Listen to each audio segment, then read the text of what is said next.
Cette semaine, on commence un nouveau Sefer, le Sefer Vaïkra, le troisième livre de la Torah.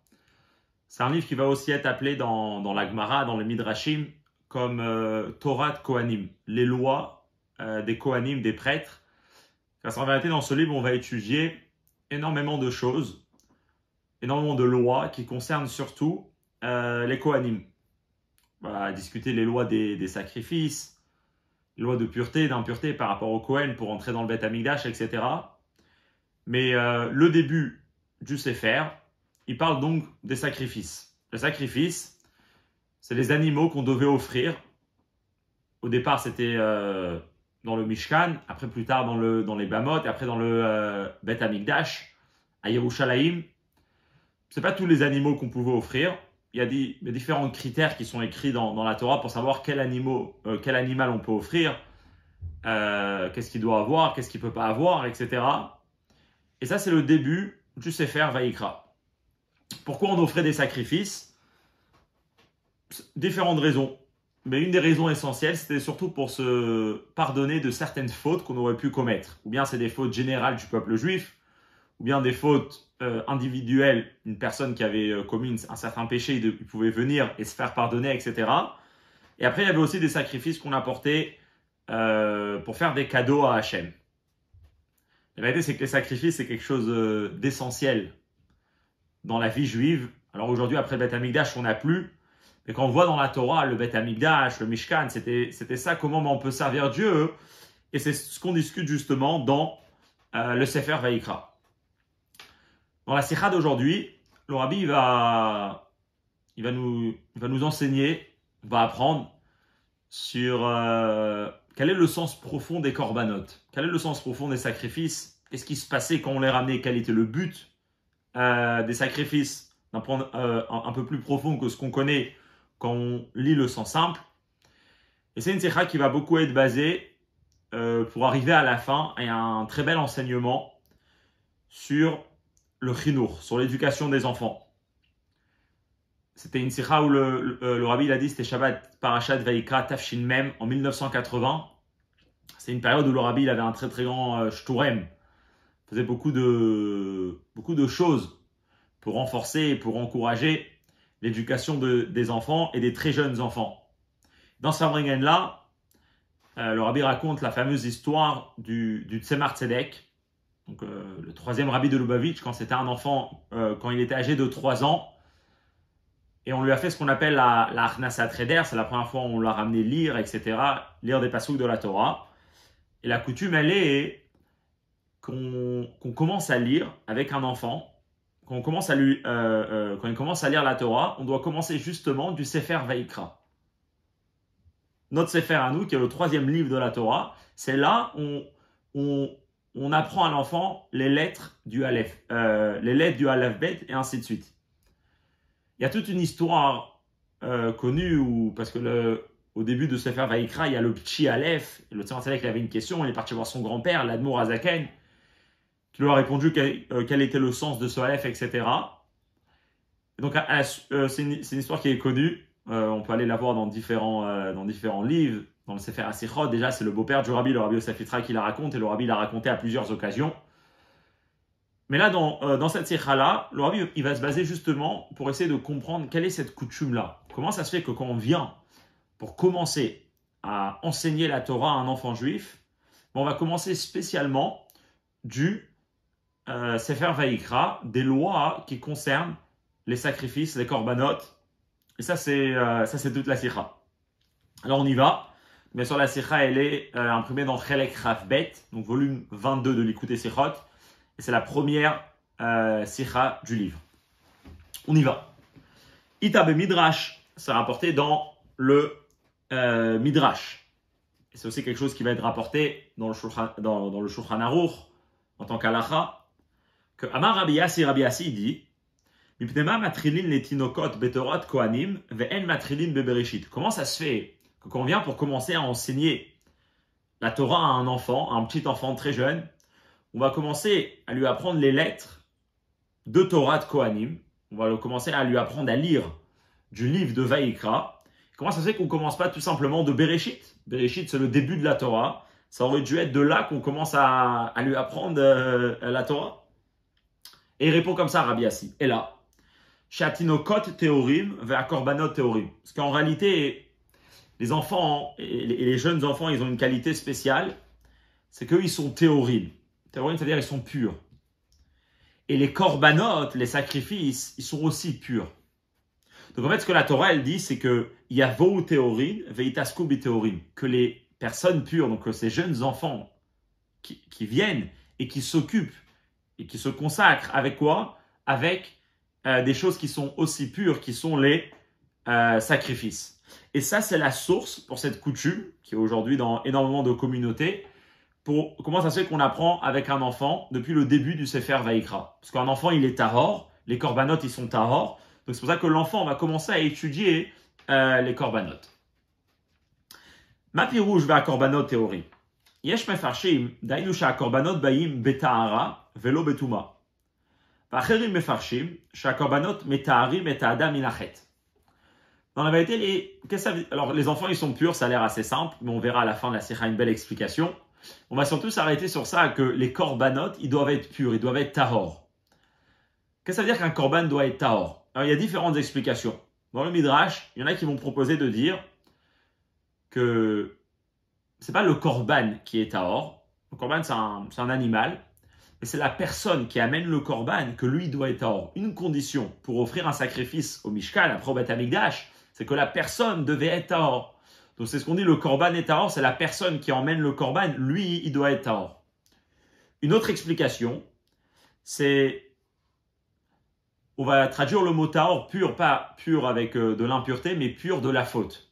Qu'à travers ça, qu'une personne offre un sacrifice, il se purifie, il se nettoie de sa faute. Donc c'est quoi que les korbanot sont tahor? C'est que grâce aux korbanot, les personnes, les hommes qui les offrent, deviennent tahor. Mais bien sûr, ces deux explications qui sont un peu dures, ne sont pas tellement claires. Pourquoi? Mais la Shana Midrash va korbanot théorim mashma, shanidon kan ou a korbanot atzmam, shehem théorim velo meviyem. Quand on dit va korbanot théorim et les korbanot sont purs, les korbanot sont tahor, on n'est pas en train de parler de la personne qui offre le korban que lui doit être tahor ou qu'à travers le korban, lui, il se purifie de sa faute. On est en train de parler du korban lui-même. Un des caractères qu'un korban doit avoir, un des critères que le korban doit avoir, c'est quoi? C'est tahor. Alors d'après ces explications, ça parle plutôt sur la personne. Ou meidar, gam le faresh plutôt que mashmao chez théorim kaya la korbanot atzmam. Alors peut-être on peut dire très simple. Effectivement, les korbanot sont tahor, c'est quoi? C'est que les animaux doivent être tahor. Ils doivent faire partie de la catégorie des animaux qui sont tahor, qui sont kashers. On n'a pas le droit d'offrir un korban qui fait partie de la catégorie des animaux non kashers. Et ça, c'est ce que ça veut dire, va korbanot théorim. Et les sacrifices sont tahor, parce que l'animal doit être tahor pour être offert sur le temple. Mais ça aussi est nommé chouva, c'est pas quelque chose de clair. C'est pas une réponse qui est suffisante. Pourquoi? Share lo matzinu batorah beyachas le korbanot et ha'agdara tehorim. Matzinu shalehem yot tmimim ou mufrarim vechulu. Aval lo ha'geder de tehorim. Quand on voit dans toute la Torah, alors c'est vrai qu'un animal pas kasher ne peut pas être un korban. Mais quand on étudie dans le Sefer Vaïkra justement, c'est pas un critère qu'on retrouve pour avoir un korban kasher. Bien sûr que c'est quelque chose que le korban doit être, ça doit être un animal kasher, mais c'est pas quelque chose qui va être exprimé d'une manière claire dans la Torah. On va surtout donner d'autres critères. Ça que l'animal, il doit être parfait, il doit pas avoir de défaut, de moum. Ou bien ça que l'animal, il doit être moufrarim, pas un animal vieux, malade, un animal qui est fort, qui est beau. Ça, c'est des critères qu'on retrouve. Mais le critère de tahor, c'est pas quelque chose qu'on retrouve dans la Torah. Donc ce qu'on va essayer de comprendre dans cette sikha, c'est quelle est cette définition qu'on donne au korban, qu'on dit que le korban, il doit être tahor. Et ça, c'est la première chose qu'on va essayer de comprendre pour comprendre la comparaison qu'il y a entre les enfants et les korbanot. Alors, les enfants tahor, ok, mais les korbanot tahor, qu'est-ce que ça veut dire? Qu'est-ce qu'on veut nous faire savoir par ça? Ok. Et Chora Yaevchar les Faresh, après on aurait pu expliquer. Chez Geder Théorim Kan Bemidrash ou Behetem le Mama Chazal, Odot Korbanot Lifne Matan Torah. Akol ksherin likarev, behema, chaya ve'of, zecharim unekevot, tmimin, balemumin, teorin, aval lotmein. Arrête. Shegeder akorbanot, shelifne matan Torah, hu teorin. Alors peut-être qu'on peut répondre comme ça. Tahor, c'est pas une définition qu'on a besoin pour un korban. Enfin, c'est pas une définition qui est écrite dans la Torah, dans les korbanot qu'on va offrir après le don de la Torah.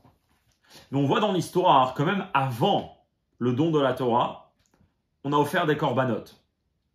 C'est quelque chose que les gens faisaient. Abraham, Yitzhak et Yaakov, même avant Noach, même déjà Adam Arishon, on voit qu'il a offert des korbanot. Donc en fait, la notion des korbanot, c'est pas une notion qui existe uniquement après que la Torah elle a été donnée, c'était quelque chose qui était pratiqué déjà avant. Alors, avant le don de la Torah, les critères d'un korban, c'est pas comme les critères après le don de la Torah. Après le don de la Torah, il y a énormément de critères. Avant le don de la Torah, c'est simple. La Gemara, Rabbi ramène ici de Masechet Zvachim, elle nous dit, on peut amener ou bien des animaux domestiques, ou bien des animaux sauvages, ou bien des oiseaux, mâles, femelles, parfaits, ou bien avec des moumim, avec des défauts, ça ne dérange pas. Une chose il faut, théorie navalotmein, que l'animal fasse partie de la catégorie des animaux cachers, et pas des animaux non cachers, des animaux tamés. Donc en fait, on voit que tahor, c'est lui, une agdara, c'est lui une définition pour un korban, quand avant le don de la Torah. Et peut-être c'est à ça que ça fait référence cette phrase, la korbanot théorim, ça fait référence aux korbanot comme ils sont avant le don de la Torah. Alors pourquoi on veut nous parler des korbanot avant le don de la Torah? Va'ashayachut de korbanot shelifnei matan Torah leinyanenu hibazeh, shanidon kan utinokot ktanim, asher enam mechuyavim bekorbanot. Va'arezeh bedugmat akorbanot shelifnei matan Torah, beterem haya chiyuv umitzvah ala korbanot. On peut dire comme ça.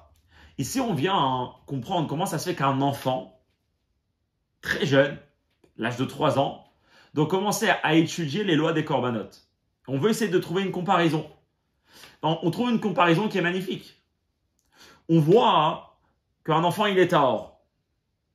Et on voit qu'un korban, avant le don de la Torah, donc avant qu'il y ait une obligation d'offrir un korban, avant que le korban devienne une mitzvah, c'est quoi l'agdara qu'il doit avoir? C'est tahor.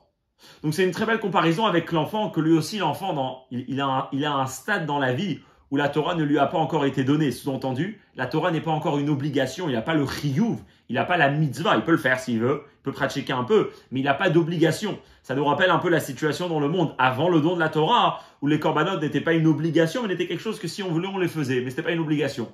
Et puisqu'à ce moment-là, la Gdara, la définition, c'est tahor, donc c'est une bonne raison pour l'enfant qui va étudier les lois des korbanot, parce que lui-même, il est aussi dans un stade de la vie où il n'est pas obligé de faire les mitzvot, c'est s'il veut, il le fait, il n'y a pas d'obligation. Et ça, c'est la comparaison entre tahor et tahor. Aval kaché lo marken. Bien sûr, c'est aussi une réponse qui est difficile à accepter. Pourquoi? Share divra midrash bayim ki netina tam laze shematrinim latinokot betorat kohanim akolel et dine akorbanot shelachar matan Torah. Veim ken ketzad matima linyanenu ha'ashva de ktanim le korbanot shelifne matan Torah. Bien sûr, la question elle est simple. Qu'est-ce qu'on essaye de savoir ici? Comment ça se fait qu'un enfant doit commencer à étudier le Sefer Vaïkra? C'est quoi le Sefer Vaïkra? C'est les lois des korbanot après que la Torah elle a été donnée. C'est justement sa place. Il y a eu d'abord le don de la Torah dans la Parashat Yitro, et après Moshe il va ordonner les lois des sacrifices après le don de la Torah dans le Sefer Vaïkra. Maintenant, nous on veut savoir pourquoi un enfant aujourd'hui, après le don de la Torah, pourquoi lui doit aller apprendre ces lois-là. On ne peut pas dire que la raison pourquoi il doit les apprendre, parce qu'il y a une similarité entre lui et ce qu'il étudie, avec comment c'était avant le don de la Torah, alors que ce qu'il est en train d'apprendre, c'est les lois des sacrifices après le don de la Torah. Donc le rabbi ici revient au point de départ, donc avec ce qu'on a commencé dans le Seif Aleph, qu'on a un midrash qui nous dit qu'un enfant il doit étudier la Torah parce que lui il est tahor, il doit commencer vers le Sefer Vaïkra parce que lui il est tahor et les korbanot sont tahor, et on essaye de comprendre qu'est-ce que ça veut dire que les korbanot sont tahor. C'est vrai que c'est quelque chose qu'on retrouve avant le don de la Torah, mais est-ce que ça peut être une explication pour pourquoi un enfant, aujourd'hui, il commence la Torah, il commence à étudier Vaïkra parce que les animaux sont tahor alors que c'est après le don de la Torah? C'est ce qu'on va essayer de voir dans la suite de la Sikha. Ok. Seif Gimel.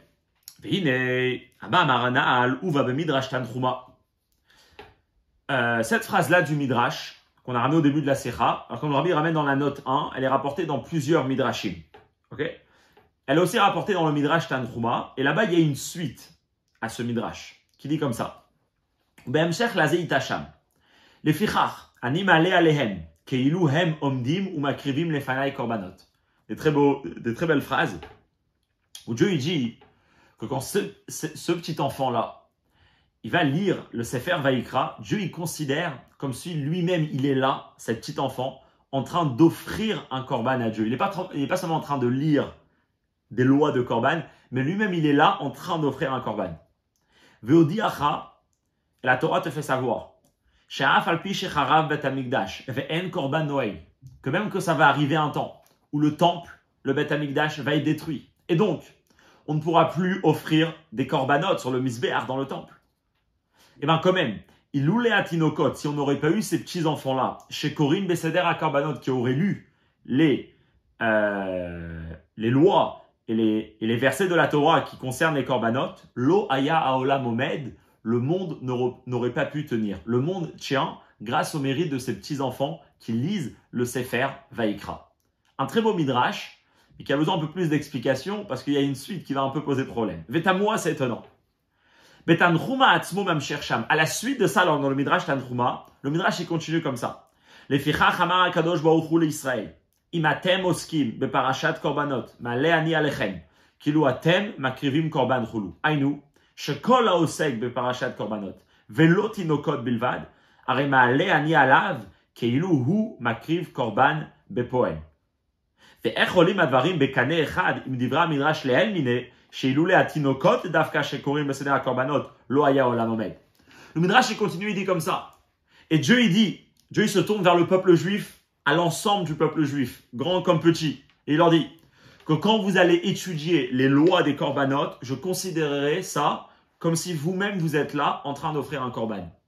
Ce qui veut dire que quand n'importe quel juif, à n'importe quel âge, va étudier les lois des sacrifices, comment on offrait les sacrifices, où on les offrait, de quelle manière, etc., ben Dieu va considérer ça comme si cette personne-là était en train d'offrir un korban. Alors c'est intéressant, donc ça veut dire en fait c'est une qualité qui appartient à tout le monde. Pourtant le Midrash juste avant il nous dit que si les enfants n'auraient pas lu les lois des corbanotes, le monde n'aurait pas pu tenir. Alors c'est les enfants, c'est que les enfants ou c'est aussi les adultes? Ou be'echech lomar, donc on doit dire שבפעולה דקהילו מקריבים קורבן, יש מעלה ויתרון בלימוד התינוקות בתורת כהנים לגבי הלימוד דכל אדם. ודווקא אצלם נפעל הדבר באופן מושלם, אשר מבטיח שיהיה העולם עומד.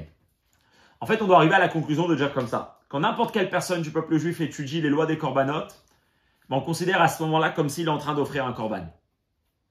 Mais quand même, quand un jeune enfant va lire les psukim des korbanot, lui, il aura quelque chose de spécial. Parce que l'impact de son korban va être un plus grand impact que le reste du peuple juif. Et c'est pour ça que c'est spécialement cette lecture de ces petits-enfants qui amène que le monde tient grâce à eux. Alors, jusqu'à maintenant, c'était quelques points dans la sira. On n'est pas encore entré dans une explication. Ce qu'on a vu jusqu'à maintenant, c'est que les korbanot sont tahor. On essaye de comprendre qu'est-ce que ça veut dire que les korbanot sont tahor. Comment ça se fait que c'est la définition et c'est comme ça qu'on va appeler les corbanotes et pourquoi, et si oui, pourquoi dans ce paragraphe spécialement. Autre chose qu'on veut comprendre, quelle est la qualité spéciale d'un enfant qui lit ces corbanotes, qu'on voit que c'est spécialement grâce aux enfants que le monde peut tenir. Qu'est-ce qu'il y a de spécial chez les enfants? Ok, Seif Dalet, Rabbi va commencer sur une très belle explication qui va être sur une grande partie de la Sikha. Yubanze behagdim, abiu bemama chazal anal. Shekodem atan Torah, aya efshar lakriv korbanot mikol aminim ateorim. Pour comprendre tous les sujets qu'on a relevés jusqu'à maintenant, on va essayer de donner plus d'explications à comment, on va dire, l'histoire des sacrifices dans la Torah. Clairement, les sacrifices deviennent une obligation ou deviennent un devoir à partir du don de la Torah. Mais on voit que déjà avant, les sacrifices, on pouvait offrir des sacrifices. Dieu acceptait, si on peut dire, les sacrifices des êtres humains. Quel était le critère qu'on devait avoir pour que le sacrifice soit cachère? C'était tahor. Il devait faire partie des animaux cachères. Alors de où on sait dans la Torah qu'un korban doit être tahor avant le don de la Torah? Là, on apprend ça. La Gemara, pareil, dans ma Sechet Zvachim, c'est toute une souga là-bas, le rabbi y ramène. C'est que il y a le final mi Noach, shenemar bo mikol abema Torah. Mais en vérité, on l'apprend de qui? De Noach. Noach qui vit avant le don de la Torah. Juste pour comprendre un peu, le don de la Torah, c'était en l'an 2448 de la création du monde. Et Noach, il vit bien avant ça. Noach, c'est quand il va offrir des sacrifices, ça va être après le déluge. Le déluge, c'est dans l'année 1656, je pense, en tout cas, c'est autour des années 1600. Et c'est à cette époque-là où, quand il sort de la Teva, c'est écrit clairement dans la Torah, après que Noach il réalise comme quoi il a été sauvé, lui seul avec sa famille, tout le monde a été détruit, donc il veut remercier Hachem. Et là, à ce moment-là, il construit un misbéach sur lequel il va offrir des sacrifices. Et quand on dit qu'il va offrir des sacrifices, il va offrir des animaux, là-bas c'est écrit clairement qu'il a pris des animaux Behema, Théora. De là, on apprend que Tahor, c'est ce qu'on doit avoir avant le don de la Torah. Noach, il nous apprend que ça, c'est le critère d'un korban avant le don de la Torah. Alors de suite, la Gemara, elle pose une question. Qu'est-ce que ça veut dire que Noach, il a pris un animal cachère pour un sacrifice? Noach, il est avant le don de la Torah. Quand la distinction entre les animaux cachères et pas cachères n'existe pas encore. Donc qu'est-ce que ça veut dire que Noach, il va prendre des animaux cachères?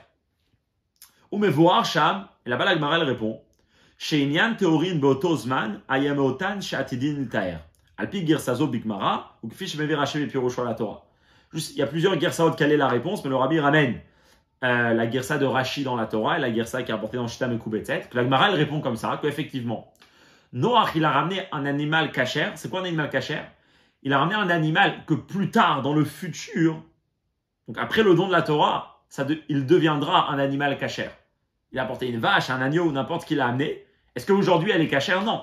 Mais c'est un animal que plus tard, il va être cachère. Et c'est ces animaux-là qu'on pouvait ramener avant le don de la Torah. Alors c'est intéressant, si on réalise qu'est-ce qui se passe ici. Noach, il est avant le don de la Torah. Quand il n'y a pas encore la distinction des animaux cachères, les animaux pas cachères. Pourtant, quand il vient pour ramener un korban, il doit ramener d'Afka d'un animal qui est cachère. Alors, il y a l'indistinction ou il n'y a pas l'indistinction? Et même que plus tard, ça va devenir.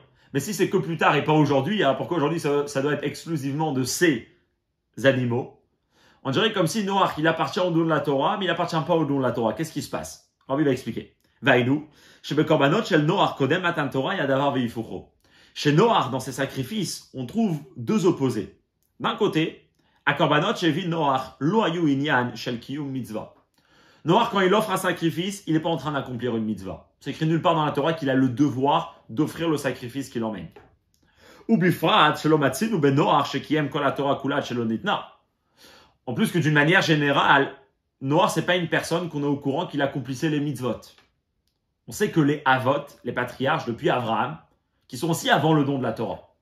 Okay, depuis les années, depuis qu'Abraham il a commencé à connaître Dieu, depuis les années 2000, 2020 de la création du monde, Abraham il commence à accomplir la Torah, Yitzhak, Yaakov, pareil, les 12 tribus, ils accomplissaient pas mal des mitzvot. Noach, c'est pas une personne qu'on voit que lui il a accompli. Effectivement, il a apparu, c'est pas une personne qui gardait Torah au mitzvot. Alors, Ayaze al derer shematzinu bechol azmanim gam kodem matan Torah shebnei Adam ve'Adam atzmo eviu korbanot la Hashem misibot shonot mitzad ergesh libam. Donc, quels sont ces sacrifices qu'il emmène Noach? Il emmène des sacrifices comme tous les êtres humains à l'époque sur la terre. On voit que les gens offraient des sacrifices à Dieu. Pourquoi? Parce que comme ça, ils voulaient. C'était leur manière de montrer leur gratitude en Hachem, de remercier Hachem, de demander à Hachem de leur pardonner. C'était quelque chose qui venait de eux-mêmes. On trouve que des gens offraient des sacrifices déjà à l'époque. D'ailleurs, on voit que Adam Arishon lui-même, il a offert un sacrifice. La Gemara, dans Masechet Shabbat, d'Afrafret, on avait fait un cours sur cette page. Et là-bas, on apprend sur l'animal du Tachash. À la suite de ça, on voit que Adam Arishon, il a fait un sacrifice. Donc, on voit que les sacrifices, c'est quelque chose qui existait déjà avant le don de la Torah. Pas en tant que mitzvot, mais parce qu'en tant que les êtres humains, c'est comme ça qu'ils sentaient qu'ils pouvaient remercier Dieu ou ils pouvaient parler à Dieu. Ça, c'était ce qui se passait. Mais c'est quelque chose qui avait rien à voir avec quelque chose que Dieu demandait. Et bien sûr, ça avait rien à voir avec les sacrifices qui vont exister après le don de la Torah. Ça, c'est chez tout le monde. Mais chez Noach, il y a une exception. Pourquoi? Noach, il arrive. Il n'a pas la mitzvah. C'est pas une personne qui garde Torah au mitzvot. Mais pourtant, quand il vient pour choisir l'animal qu'il va offrir à Dieu, c'est quel animal qu'il prend? C'est un animal qui va être kasher. Qu'est-ce qu'on voit de là? Arémisé goufa mouchar. De ça, c'est une preuve claire. Que chez Av, chez Avour Noach, lo haya chiluk ben abemot ateorot litmeot. Que chez Atagmaram yavut memutorim be'aishata. Que c'est vrai que pour Noach, il n'y avait pas de différence entre les animaux purs et impurs, entre les animaux cachers et pas cachers. Comme la Gemara pose bien la question, est-ce que c'est une époque où on doit faire la distinction entre les deux? Ça n'existe pas. C'est quand que Noach n'a pas besoin de cette différence, Arezerak benoga la achila vekayotse basé. C'est en tout ce qui concerne la nourriture. Qu'est-ce que Noach a le droit de manger et qu'est-ce qu'il n'a pas le droit? Effectivement, Noach, il mangeait de tout. Parce qu'il ne faisait pas encore les différences entre kasher et pas kasher.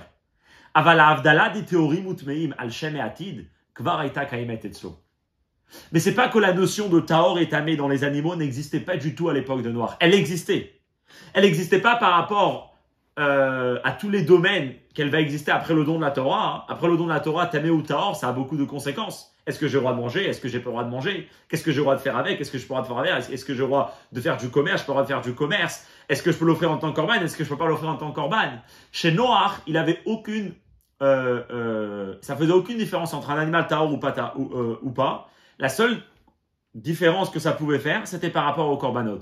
Quand un animal qu'on voulait offrir à l'époque de Noach, en tout cas quand Noach il vient pour offrir un animal, cet animal était tahor.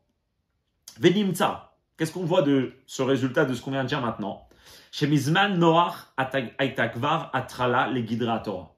Que depuis l'époque de Noach, on avait déjà un lien avec la Torah. Les règles de la Torah. Les choses que la Torah va demander ont déjà commencé à exister depuis l'époque de Noach, à un certain niveau. C'est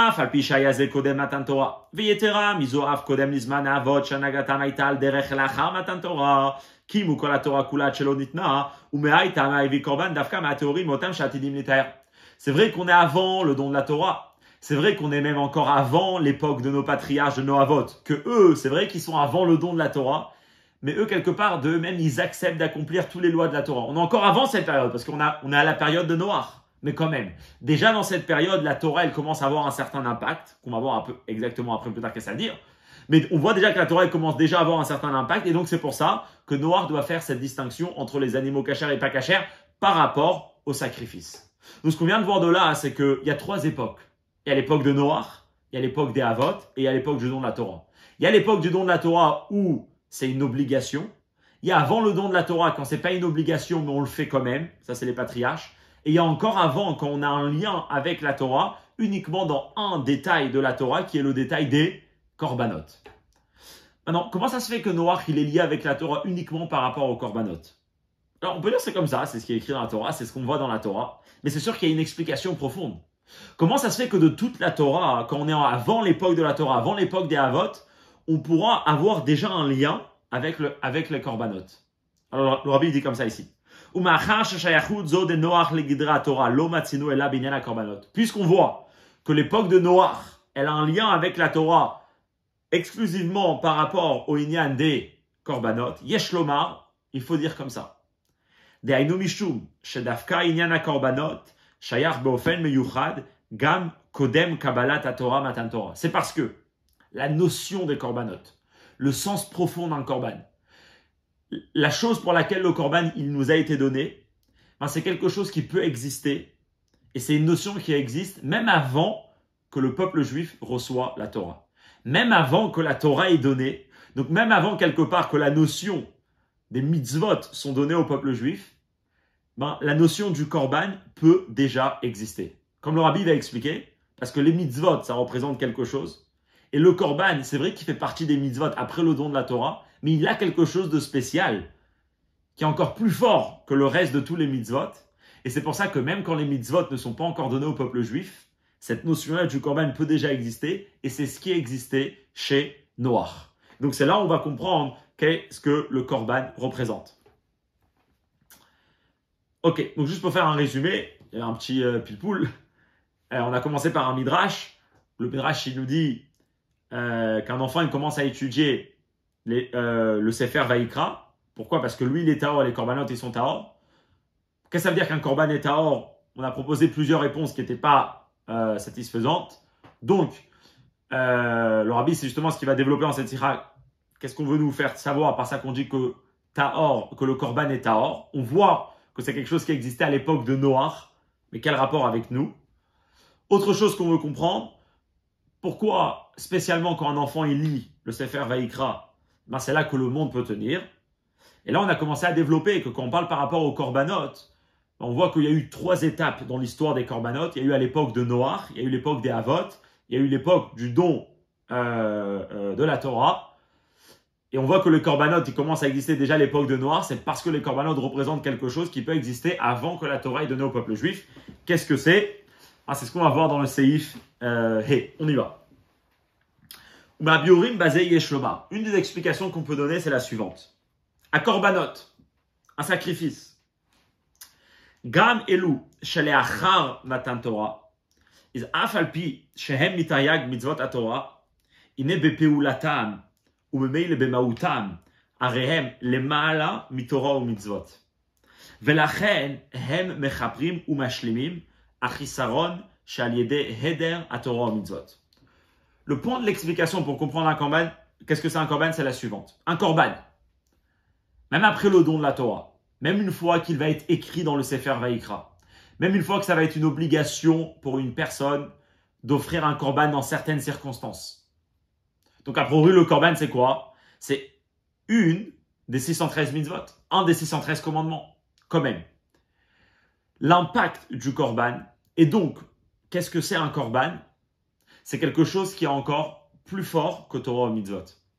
Il y a quelque chose, quand un juif, il amène un Korban, qui vient emmener à l'intérieur de lui, qui vient dévoiler à l'intérieur de lui quelque chose qui est encore plus fort que ce qui se crée quand un juif il fait n'importe quelle autre mitzvah des 613 mitzvahs de la Torah. D'ailleurs, c'est pour ça, quand un korban, il peut pardonner une faute. Une faute, c'est quoi? C'est qu'on n'a pas fait un des 613 mitzvot, ouais, un des 613 commandements.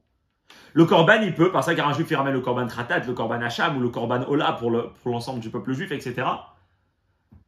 Ben, le korban, il peut nettoyer, il peut enlever le manque qu'une avéra a amené. Pourquoi? Ben, parce que puisque le korban est plus fort que les mitzvot, il est plus haut que les mitzvot, il est plus profond que les mitzvot, c'est pour ça qu'il peut nettoyer un manque que la mitzvah a pu amener. Besignon acher, alors il va expliquer avec plus de mots. Kacher ish Israël mevi korban la Hashem, mevate u bezot et kirvato la Hashem. את הקשר שלו עם הקדוש ברוך הוא, הקיים אצלו בעצם בהיותו בן ישראל, ואינו תלוי בקיום התורה ומצוות. וכשם שהקשר אינו נפעל על ידי קיום התורה ומצוות, כך אינו פוחת על ידי היעדר קיומן.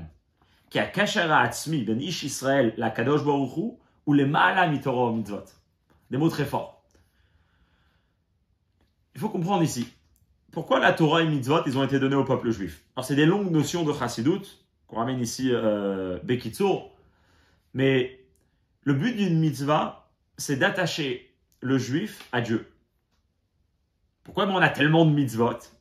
En vérité, si on fait attention, chaque mitzvah, elle vient pour mettre en action, pour exprimer une autre partie de la personne. Il y a l'étude de la Torah, c'est le cerveau. Il y a les mitzvot qui vont concerner le cœur, l'amour, la crainte de Dieu. C'est pour attacher le cœur à Hachem. Il y a les mitzvot qu'on va mettre sur la main, comme les tefillin. Il y a les mitzvot qu'on va manger, c'est pour faire entrer à l'intérieur. Chaque mitzvah, bien sûr, une mitzvah, c'est la volonté de Dieu. Mais à part ça, pourquoi elle nous a été donnée à nous? C'est pour attacher la personne à Hachem. Pourquoi tellement de mitzvot? Pour attacher chaque détail et chaque partie de la personne à Dieu. Donc en vérité, c'est quoi les mitzvot? C'est quoi Torah ou mitzvot? C'est que grâce à ça, le juif peut être attaché à Hachem. Mais ça, c'est qu'un lien d'attachement qu'on a avec Hachem. Il y a un lien qui est beaucoup plus profond. Il y a ce qu'on appelle le lien dans la chassidut, qui est un kesher atzmi. En français, on va dire l'essence. Ce qui veut dire, c'est quoi? C'est le fait que le juif, il est attaché à Hachem, pas parce qu'il fait quelque chose. Il est attaché parce que Dieu s'est attaché à lui. C'est un lien qui ne va pas être créé par l'effort du juif, bien sûr, par le commandement d'Hachem, ce qu'on appelle une mitzvah. Mais c'est un lien qui est beaucoup plus fort que ça. C'est un lien qui est Dieu et le juif sont un. Un pourquoi? Pas pour aucune raison. C'est pas quelque chose qui va être dépendant de quelque chose. C'est pas un lien qui va être dépendant d'une raison. C'est bon? C'est pas un lien que le jour où le juif fait une avéra, qui veut dire qu'il se détache de Dieu, et ben ce lien-là, il s'affaiblit. Quand on dit qu'un juif il fait une avéra et donc il s'est détaché de Dieu, c'est qu'une partie de lui. C'est la partie de lui qui est attachée à Torah, au mitzvot. Mais la partie la plus profonde d'un juif, ce lien-là, comment à cet endroit-là, il est attaché à Hachem, il va jamais être ni affaibli, ni amélioré par la Torah et les mitzvot.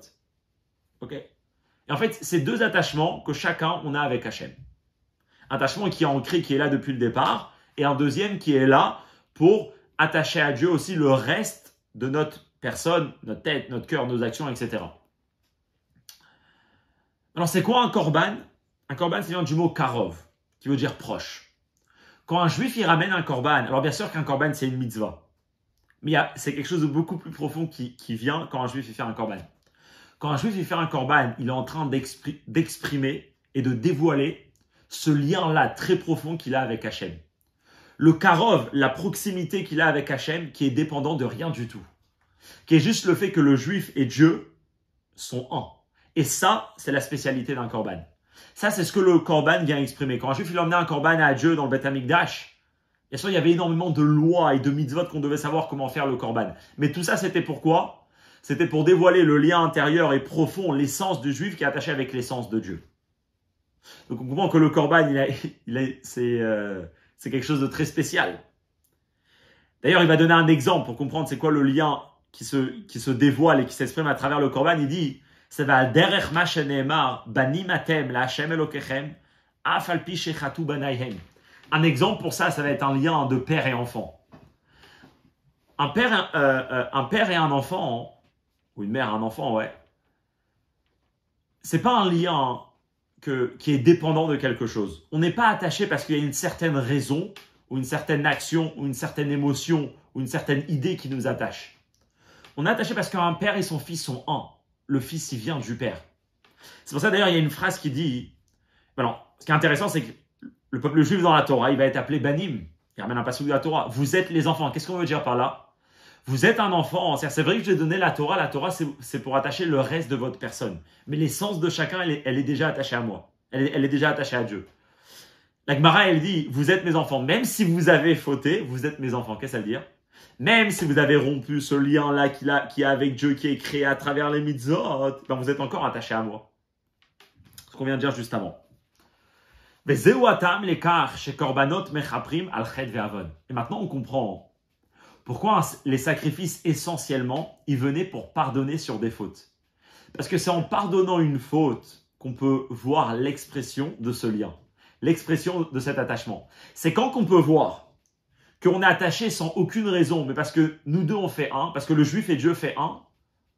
C'est le jour où on arrive à voir, c'est quand il n'y a aucune raison pour être attaché, parce que tous les liens vont être rompus et quand même on peut être encore attaché. C'est là où on voit que l'attachement ne dépend pas d'une raison ou d'une cause. Quand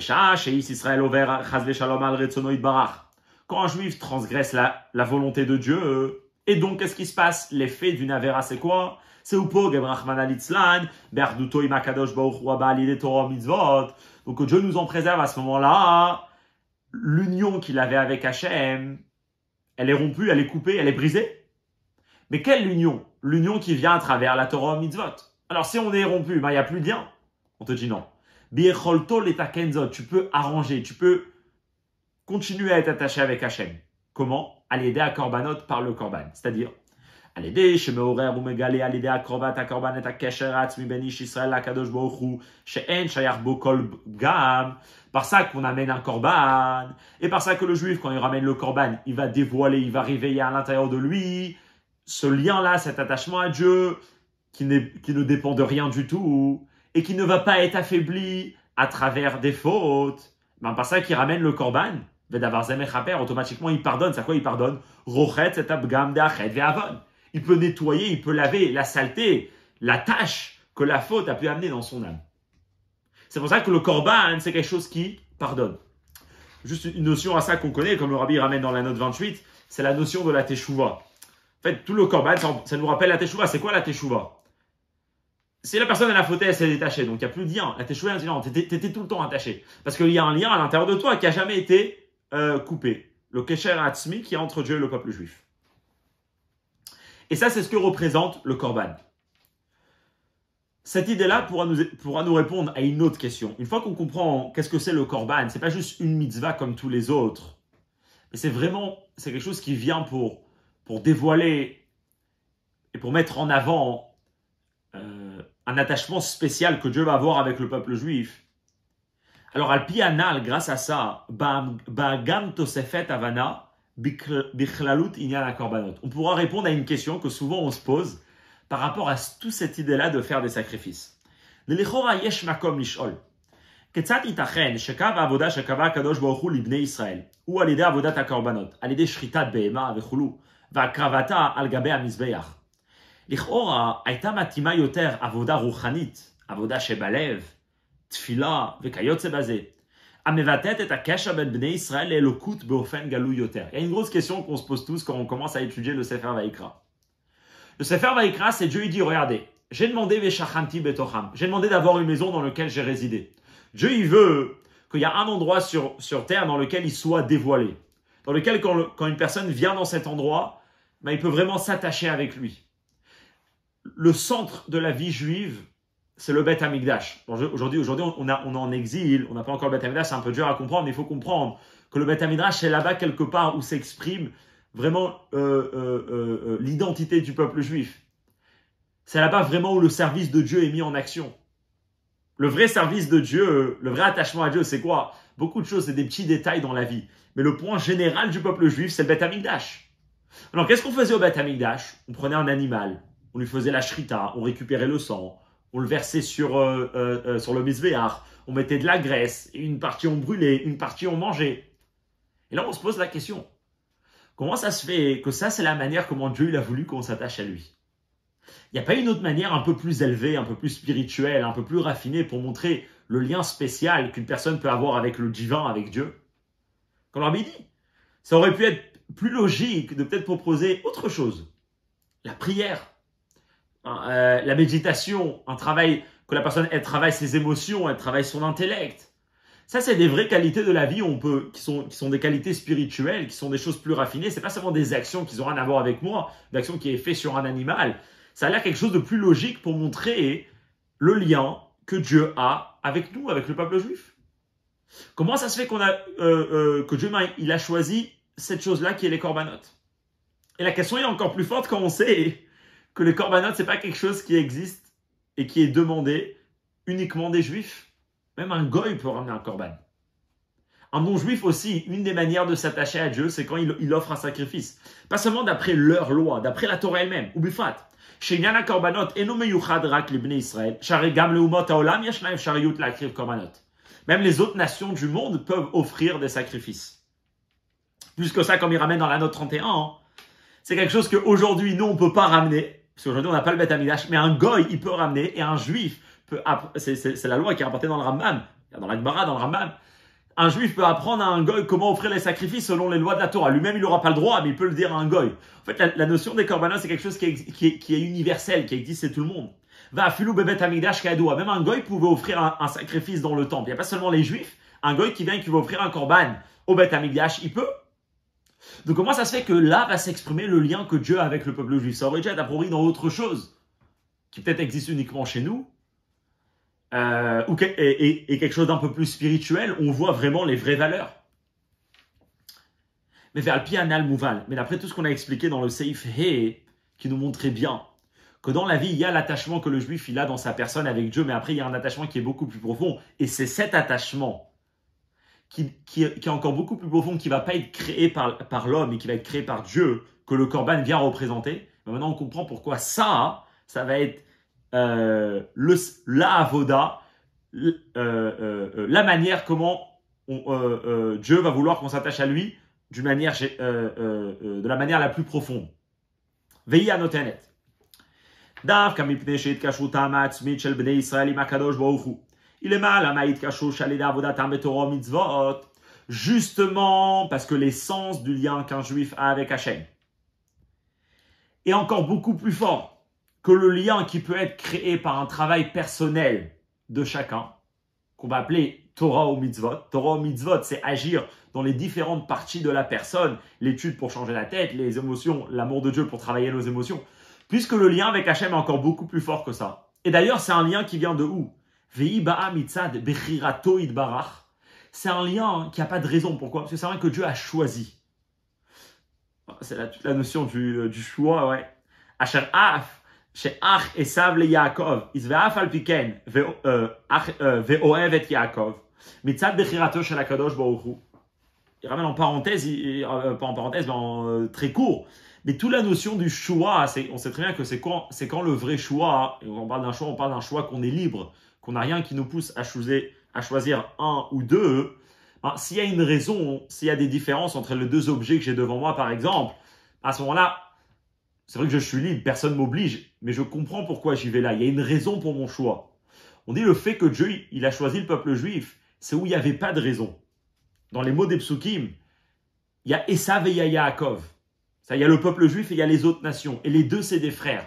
Et entre frères, il n'y a pas de choix. Mais pourtant, on dit que Dieu, il aime le peuple juif. Qu'est-ce qu'on va dire ici? Que la raison pourquoi Dieu il s'est attaché au peuple juif et leur a donné la Torah, c'était une raison qui était beaucoup plus forte.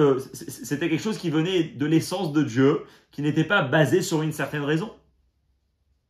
Alors, si c'est quelque chose qui dépend uniquement de Dieu, et malgré toutes les valeurs de l'être humain, ça ne pourra jamais exprimer ce lien. Parce qu'une fois qu'on parle d'une valeur que le juif a, que ce soit au niveau de la tête, au niveau du cœur, mais c'est quelque chose qui vient du juif, ben à ce moment-là, on parle d'un lien limité. Justement parce que le lien avec Dieu, c'est un lien qui est infini, qui est illimité, on va comprendre que la meilleure manière, ça va être dans quelque chose qui ne montre pas que le juif a quelque chose de spécial. Qui ne montre pas qu'il y a un travail qui est créé par la personne. S'il est créé par la personne, à ce moment-là, le jour où il le fait, il est attaché, le jour où il ne le fait pas, il n'est pas attaché. Donc, qu'est-ce que Dieu il dit? Il dit, la avoda essentielle, ça va être quoi? Ça va être les korbanot. Parce que les korbanot, c'est quelque chose où on ne peut pas se tromper. Il n'y a rien qui montre une qualité. Il n'y a aucun détail dans les korbanot qui montre quelque chose de spécial chez la personne qui emmène ce korban, dans les mots. Il est mehai ta'ama gufa ba'inyan ze lide bituy ba'avodat ha-korbanot dafka. Justement pourquoi Dieu, il va choisir que ce lien-là, qui est le vrai lien d'un juif avec Hachem, le lien le plus profond d'un juif avec Dieu, comment il va s'exprimer? À travers un sacrifice. Pourquoi? Parce que c'est quelque chose, c'est quelque chose que superficiellement, au regard des autres, on trouve aucune qualité spirituelle dans cette action. Pareil, c'est quelque chose dans lequel on ne voit pas une différence d'un juif avec le reste des nations du monde. Alors qu'est-ce que ça vient faire? Ben, ça vient justement exprimer quelque chose qui a été choisi uniquement par Dieu, par quelque chose qui ne vient pas du tout exprimer la valeur d'un juif par rapport aux autres nations. Et la Sherak Avodat à Korbanot d'Ibne Israël, mais Oreret et Aïd Kashrut à Atzmit chez Bechirato Ibarach. Ça va exprimer l'avodat parce que c'est justement l'avodat des korbanot d'un juif que peut réveiller, qui peut exprimer ce lien-là qu'il a avec Hachem. Toute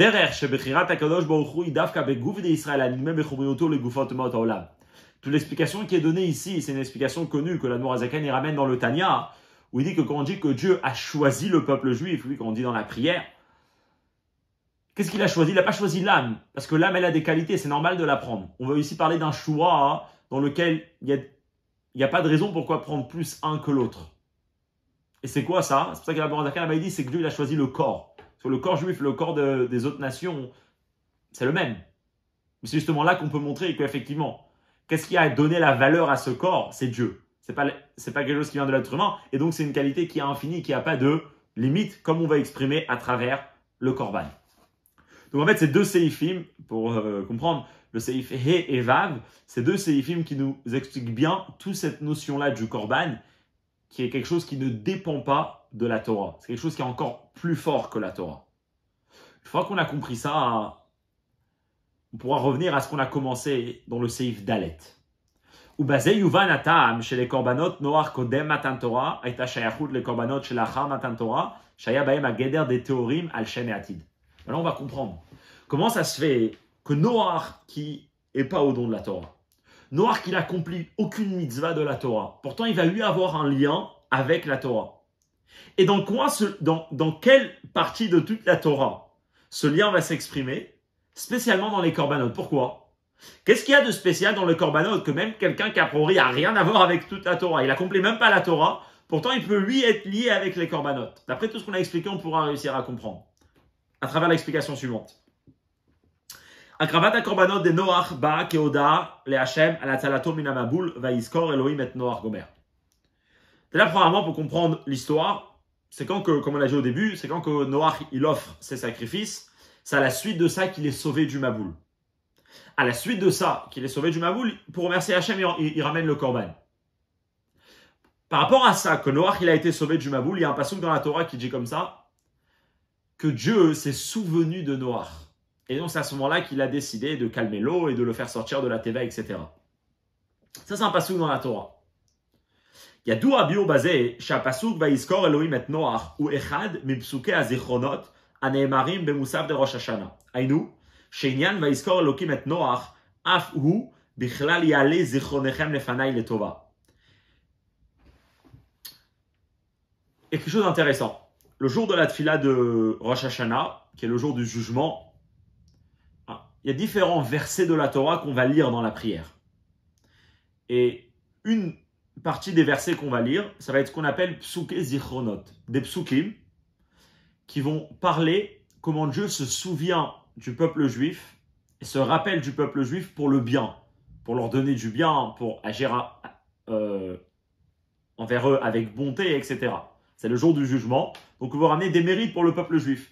Donc on va lire différents passages de la Torah dans lesquels on voit que Dieu, ou le mot zikaron, qui veut dire le souvenir, est mentionné, et à chaque fois un souvenir pour le bien. Comme on peut voir dans le Moussaf de Rosh Hashanah, tous les psukim qu'on lit là-bas.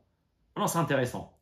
Un des psukim pour montrer comment Dieu il a bien agi envers le peuple juif, c'est le passouk dans la Torah dans lequel on dit « Et Dieu s'est souvenu de Noach ». Alors quel rapport? Noach il n'est pas encore juif a priori. La Torah n'a pas encore été donnée, le peuple juif n'a pas encore été choisi. Comment ça se fait que ça va être un passouk qui va être mentionné dans la prière pour se rappeler que Dieu pense au peuple juif? Alors dans ce but, on explique quelque chose de très fort. Qui zechirat Noach hayta mitzad etzem maalat neshamot Israël. Shemitam ze omrim vegam et Noach be'ahava zacharta. Dekai ala ahava pnimit ve'atzmit le neshamot Israël. On explique la chose suivante. Parce qu'en vérité ici, on veut parler que Dieu il se souvient du peuple juif, même avant que la Torah ait été donnée. Dieu il se souvient d'un lien qu'il a avec le peuple juif qui est plus fort que la Torah. En fait, à l'époque de Noach, il n'y a que le juif qui peut exister, mais la Torah n'existe pas encore. Parce que Noach, c'est l'ancêtre des juifs qui vont sortir après lui. Tous les juifs, ils viennent de Noach. Donc à l'époque de Noach, la seule chose qui peut exister, c'est, si on peut dire, le juif sans la Torah. Des mots qui sont un peu durs à dire. Mais qu'est-ce qu'on veut dire le juif sans la Torah? Le lien profond du juif qui n'est pas dépendant de la Torah. Et en fait, pourquoi on lit le passouk de Noach dans le jour de la prière de Rosh Hashanah? Parce qu'on veut donner un message qui est très très fort. On veut que Dieu il se rappelle de nous, même si on n'était pas parfait dans Torah ou Mitzvot. On veut que Dieu il se rappelle que le lien qu'il a avec nous, il n'est pas dépendant de notre comportement au quotidien. Et donc même si on a pu avoir un comportement pendant l'année qui n'était pas le top, était bien, pas le top, et bien quand même, on est encore attaché à lui. Et c'est pour ça qu'on mentionne ce passouk de Noach. Donc en vérité, c'est quoi Noach? Noach en vérité, c'est la notion, comme il dit ici, c'est Etzem Ma'alat Neshamot Israël. C'est l'essence de la Neshama du juif. Pas les qualités de la Neshama qui viennent plus tard, les qualités de la Chorma, du cœur, etc. Mais le Etzem. C'est pour ça d'ailleurs qu'il dit, c'est pour ça qu'on dit que Noach, tu t'es rappelé, c'est avec amour que tu t'es rappelé de lui. De quel amour on parle? On parle d'un amour qui n'est dépendant de rien du tout, mais un amour de l'essence de Dieu envers l'essence du peuple juif. Qu'est-ce qu'on voit de cette idée-là? Venimtsa. Te'af al pi shenoach haya kodem matan Torah shebo banu bacharta mikolam velashon. ויף לא באופן שהיה הדבר אצל האבות, אשר בהם הייתה התחלה של עם ישראל כשמם אבות, אף על פי כן הייתה לו שייכות, הייתה לו שייכות לנשמות ישראל, שלכן הייתה אצל נוח זכירה באהבה מצד עצם מעלתם נשמות ישראל. Ce qu'on voit de tout ce qu'on vient de dire, c'est comme ça. C'est que il y a le peuple juif au moment du don de la Torah.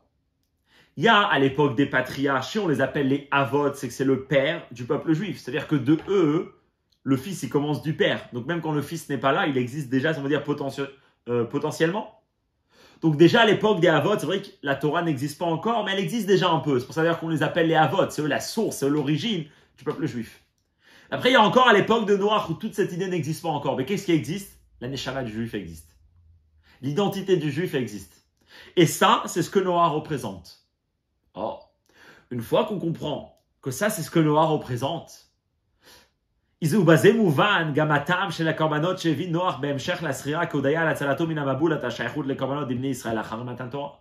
Là, on comprend bien comment quand Noach qui va ramener un korban, ce qu'on a dit au début du Seif Zayin, ouais, comment quand Noach qui va ramener un korban, c'est vrai qu'il est avant le don de la Torah, mais il est lié avec les korbanot comme ils sont après le don de la Torah. Qu'est-ce que c'est un korban après le don de la Torah? Qu'est-ce qu'on a expliqué dans toute la Sikha? Que même après le don de la Torah, le korban, il représente cette notion de juif qui est plus fort que la Torah. Un attachement avec Dieu qui n'est pas dépendant de Torah ou mitzvot. Ça, c'est justement le statut de Noach. Le statut de Noach et surtout les korbanot qui va rappeler à la suite de ça que Dieu s'est souvenu de lui, que le souvenir de Noach, c'est le souvenir de l'essence des Neshama du peuple juif. Ça, c'est ce qui est en train de se passer dans l'histoire de Noach.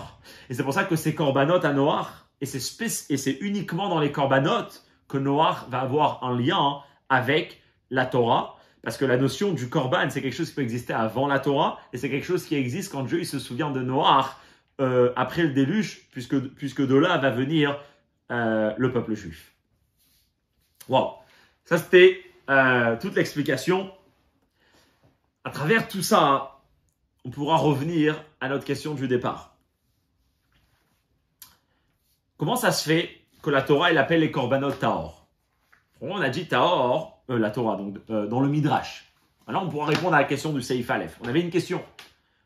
Comment ça se fait qu'on appelle un korban Tahor? Ce n'est pas quelque chose qu'on retrouve dans la Torah. L'idée, elle va être comme ça.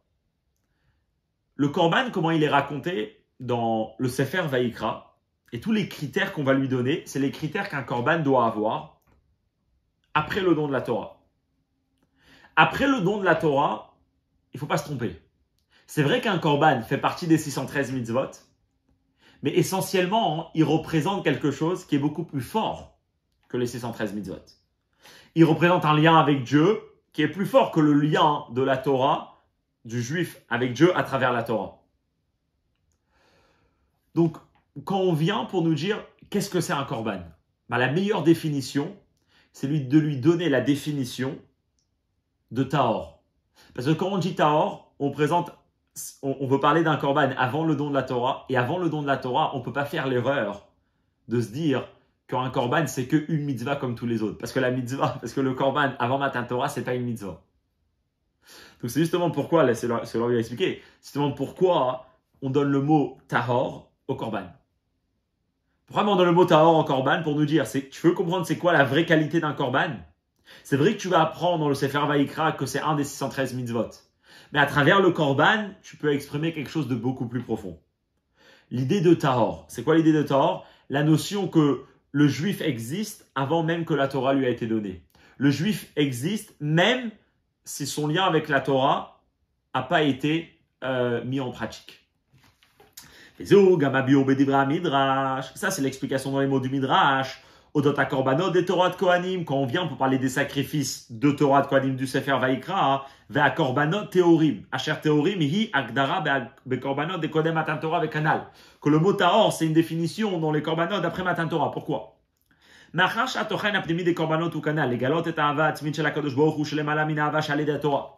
Puisque le korban, ça vient, comme on a dit avant, pour exprimer, pour dévoiler l'amour que Dieu a avec le peuple juif qui est encore plus fort que l'amour qui va être créé à travers que le juif pratique Torah et mitzvot.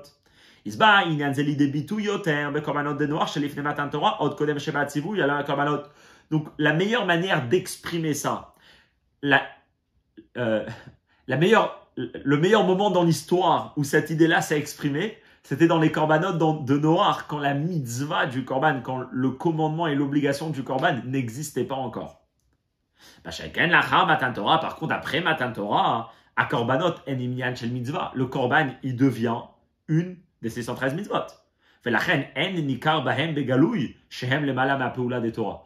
Donc on ne peut pas voir d'une manière dévoilée, ça ne s'exprime pas autant, cette notion-là, que le korban est une notion qui est encore plus forte que la notion de la Torah. Bien sûr, et ça c'est important de comprendre.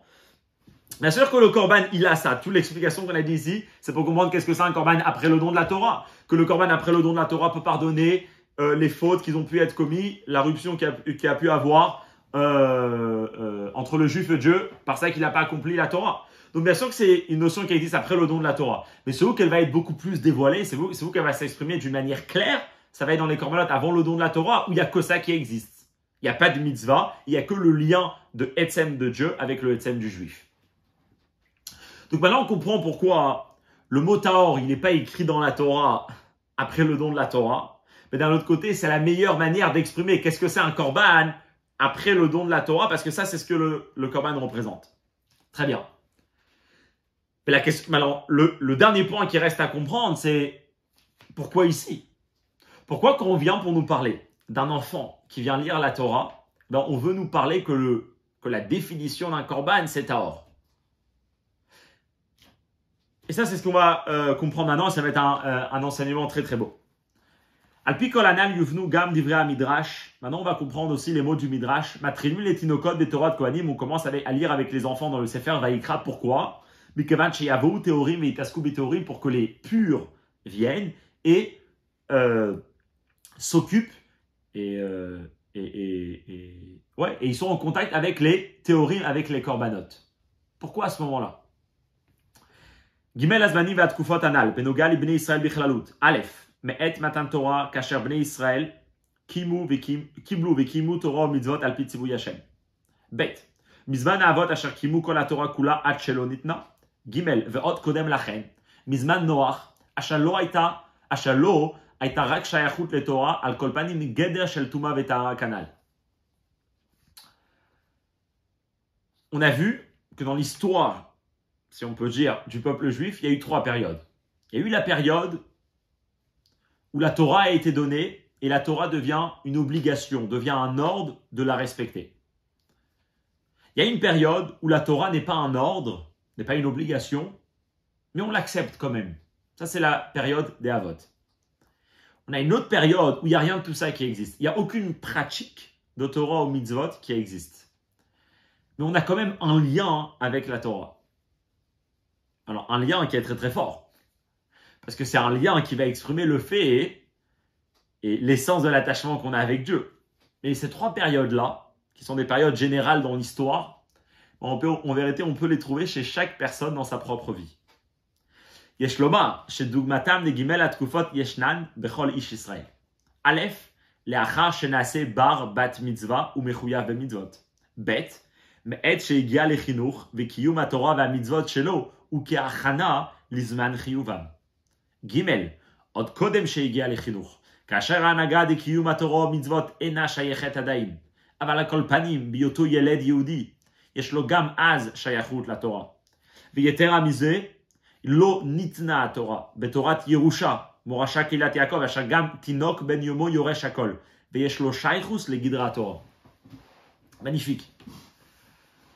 La période dans la vie de la personne où il est comme après le don de la Torah, où ça devient une obligation, c'est après la bar mitzvah pour un garçon, la bat mitzvah pour une fille. À partir de cette période, la Torah est une obligation.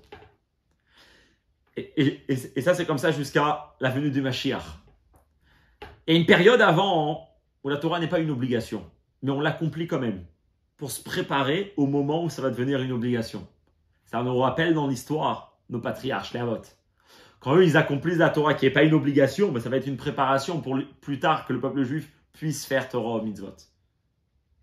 Et ça, c'est quand? Ça, c'est l'âge où on appelle Gil Sheigia Lechinur, quand l'enfant est déjà arrivé à un âge d'éducation. Alors, il y a énormément de critères dans la halacha, on peut les étudier. Rabbi ramène dans Siman Shin Mem Gimel, dans Orach Chaim, ou bien dans Resh Mem He, si je ne me trompe pas. Dans Resh Mem He, dans Yoredea, pour avoir toutes les définitions par rapport à l'éducation. En tout cas, c'est à peu près 5, 6, 4 ans. Et après, chaque mitzvah, c'est aussi différent. Mais ça, c'est l'âge dans lequel l'enfant n'a pas l'obligation, mais il commence déjà à pratiquer Torah mitzvot sans avoir l'obligation, mais en tant que préparation pour après la bar mitzvah. Mais il y a un âge avant ça, où il n'y a aucune pratique, où l'enfant ne peut pas faire aucune mitzvah. Mais quand même, c'est pas que l'enfant ne peut pas faire aucune mitzvah, que cet enfant n'a pas de lien avec la Torah. Il a un lien avec la Torah. Pas seulement il a un lien, comme c'est connu, Torah Tziva Lanu Moshe, la Torah elle est moracha. La Torah c'est un héritage. Pourquoi on dit le mot héritage? On peut dire la Torah c'est un cadeau. Pourquoi on dit le mot héritage? C'est pour nous dire que la Torah elle nous a été donnée juste par le fait qu'on est juif sans avoir un certain âge, sans avoir un certain travail, sans avoir fait quelque chose. Un héritier, il peut même avoir un jour, il hérite tout ce que son père il a. Ah, il a qu'un jour, c'est pas grave. Pareil, on veut dire la même chose. Un enfant juif, la Torah, c'est un héritage, elle lui appartient, elle lui est donnée et il est lié avec ça déjà depuis le premier jour, déjà depuis tout petit, même s'il n'y a pas encore la pratique. Donc les 3 périodes de l'histoire, c'est les 3 périodes dans l'âge, ces 3 périodes dans la vie d'une personne. Juste en parenthèse, c'est la note 40. C'est ce qui nous explique pourquoi, et on voit ça clairement que dans l'éducation de nos enfants, on éduque nos enfants à la Torah, on leur donne à manger cachère et on leur fait même beaucoup de choses, même avant l'âge du chinour. Pourquoi? Pourquoi ils n'ont pas encore l'obligation? Et la réponse, elle est, c'est vrai qu'ils n'ont pas encore l'obligation, c'est vrai qu'ils ne sont pas encore arrivés à l'âge du chinour, mais depuis le premier jour, depuis qu'ils sont nés déjà, ils ont un lien avec la Torah. C'est pour ça que même qu'il n'y a aucune obligation, il n'y a rien du tout, on essaye au maximum de leur donner des idées de Torah, des idées de Gdusha. Mais d'après ce qu'on a expliqué maintenant, il y a quelque chose de très fort spécialement chez un enfant. Alors c'est vrai, il n'a pas l'obligation de faire Torah mitzvot. C'est vrai, il n'a pas besoin de se préparer pour plus tard, même ça se trouve même il ne peut pas. Mais il y a quelque chose de très spécial chez cet enfant. C'est quoi? C'est que vu que lui, il n'a aucune obligation, donc chez lui, le lien avec Hachem, qui ne dépend pas de Torah mitzvot, va beaucoup plus s'exprimer que chez le reste du peuple juif. De la même manière qu'on a expliqué à la fin du Seif Zayin, que c'est vrai qu'un korban après le don de la Torah, il représente ce lien-là très fort qu'on a avec Hachem, mais quand même, le fait que le korban devient une mitzvah, ça exprime pas d'une manière tellement dévoilée, ça que le lien qu'on exprime à travers le korban est encore plus fort que la mitzvah, parce que c'est quand même une mitzvah. C'est quand que ce lien peut s'exprimer d'une manière beaucoup plus dévoilée, c'est avant le don de la Torah, quand il n'y a aucune obligation. La même chose on pourra dire par rapport à un enfant quand il est vraiment tout petit dans les premières années de sa vie. Dans les mots du Rabbi, dans les mots de la Sikha. Vu qu'un enfant, avant qu'il arrive à l'âge du Chinour, avant qu'il commence à servir Dieu à travers la Torah et les mitzvot, la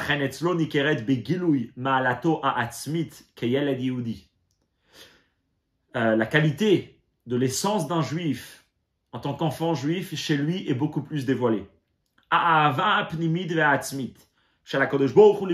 Cet amour profond de l'essence de Dieu pour l'ensemble du peuple juif, à n'importe quel âge, c'est vrai. Mais chez cet enfant-là, qu'il n'y a rien d'autre dans sa vie qui peut montrer pourquoi Dieu l'a choisi. Parce qu'il est en train de pratiquer aucune mitzvot, il est en train de rien faire. Juste le fait qu'il est, chez lui, cet amour-là est exprimé d'une manière beaucoup plus dévoilée.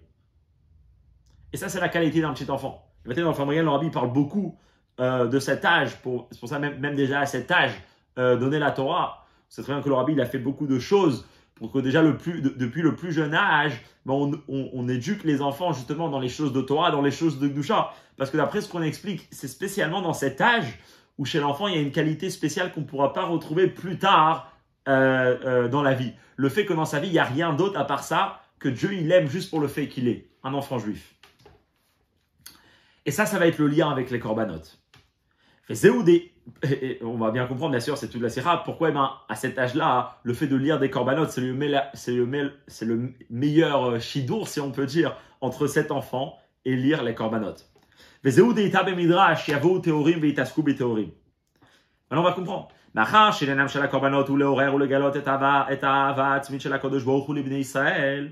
Asherhi, le maïla me'ava shalé de limouda Torah. Ashamitzad, avazo nif'el et akapara.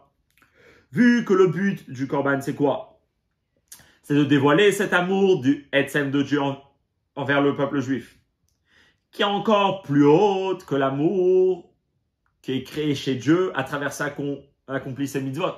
Que c'est justement pour ça, pourquoi le korban peut pardonner. Alors en fait, c'est quoi un korban? Arehem teorim be'etzem. Mipnei shehem magi'im ad lemakom shenyan atuma lo nagabo.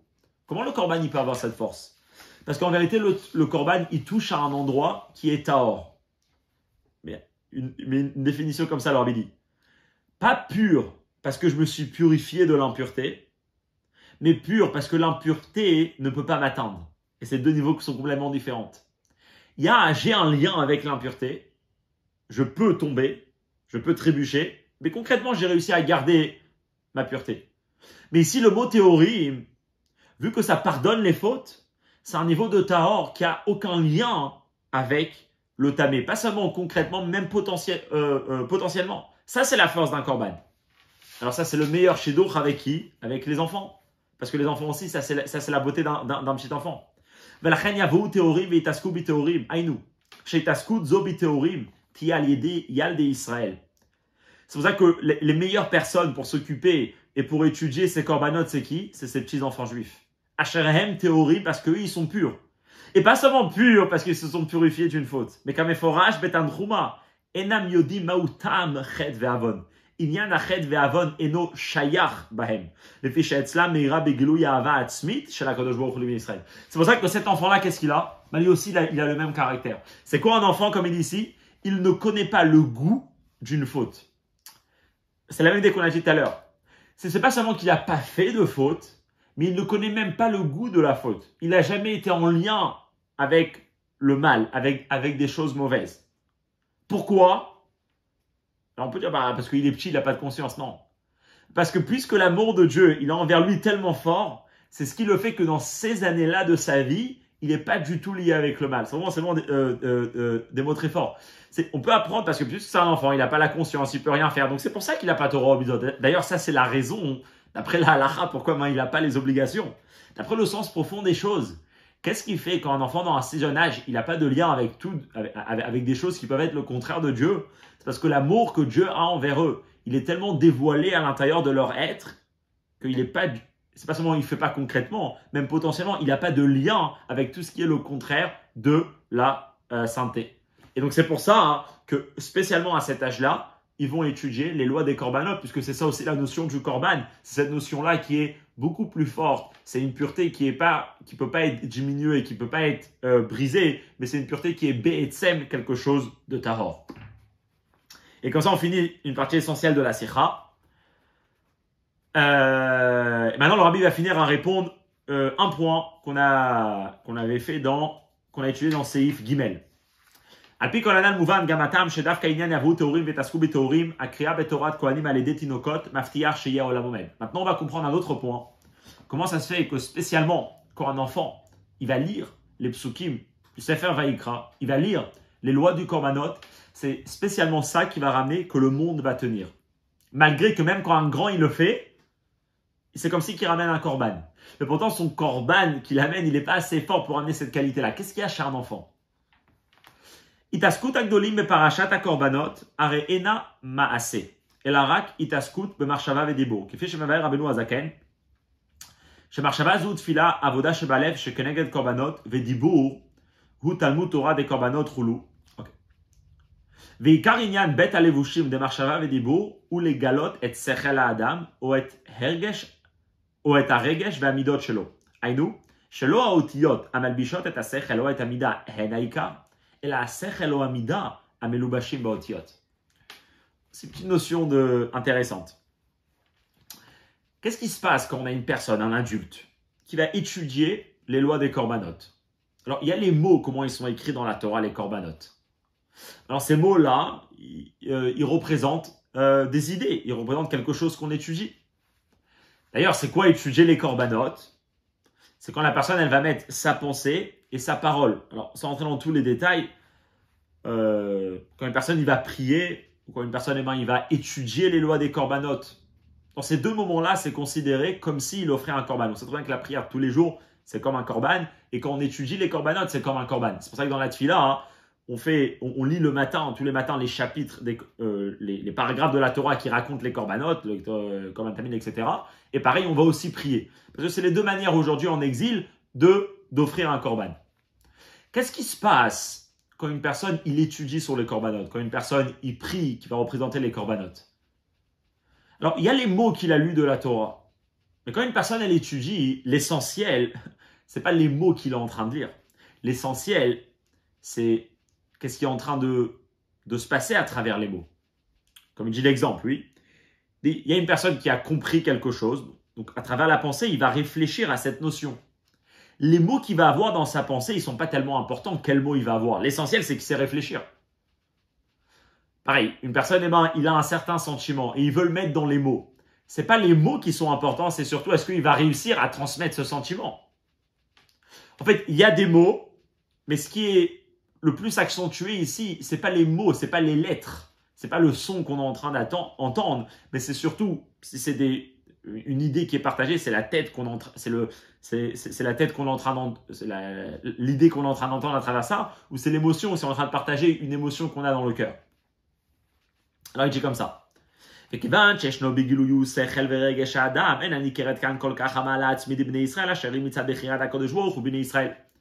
un adulte étudie les korbanot, il étudie. Qu'est-ce qui est ici plus accentué, le korban, ou qu'est-ce que lui il est en train de comprendre? Qu'est-ce que lui il est en train de ressentir? Qu'est-ce que lui il est en train de ressentir? Alors ce que lui il est en train de ressentir, c'est ce que lui il est en train de créer. C'est son lien avec Hachem que lui il est en train de créer à l'intérieur de sa tête, à l'intérieur de ce qui est très bien. Mais quelque part qui est en train de recouvrir, qui est en train de cacher sur le fait que Dieu il t'a choisi, pas pour ce que toi tu es en train de comprendre et ce que toi tu es en train de sentir, mais pour le fait que Dieu il t'a choisi parce que Dieu il t'a choisi. Donc à chaque fois qu'une personne il est dans l'étude, et c'est important, ça c'est la manière comment on doit s'attacher à Dieu, oui. Juste en parenthèse, dans cette série, on parle énormément de ce lien intrinsèque qu'un juif il a avec Hachem. Il ne faut pas oublier que concrètement, dans la vie de tous les jours, on a été mis pour pratiquer Torah mitzvot, pour dévoiler ce lien dans notre personne. C'est pour ça qu'on doit étudier, c'est pour ça qu'on doit pratiquer, etc. Et c'est le plus important. Mais qu'est-ce qu'il veut dire ici? Quand il y a un adulte qui étudie, l'essentiel, c'est pas les mots et c'est pas ce qui est écrit qui est important, mais c'est surtout comment lui, il est en train de comprendre. Et ça, c'est une bonne étude. Mais à ce moment-là, ça même, c'est en train de recouvrir et c'est en train de cacher sur la vraie qualité d'un juif qui est le fait que Dieu il a choisi. Que Dieu il a choisi, pas parce que c'est un juif qui pratique Torah ou Midot, parce que c'est avant ça que Dieu il a choisi. Mais qu'est-ce qui se passe quand un enfant qui ne sait pas comprendre, il lit quelque chose? Vedavka kriatam velimudam shel tinokot, ubaze gufa matrilin la tinokot betorat kohanim. היינו, שמדובר כאן אודות התחלת לימודם של התינוקות, קודם שהגיעו לחינוך, בעת שאין בהם עדיין עניין ההבנה וההשגה. וכפי שאנו רואים במנהג ישראל, שרק התחלת הלימוד של תינוקות היא בספר ויקרא, אבל לאחר מכן לומדים עמם בסדר אחר, כמנהגי המקום. ולימודם אינו אלא עניין של קריאה לבד.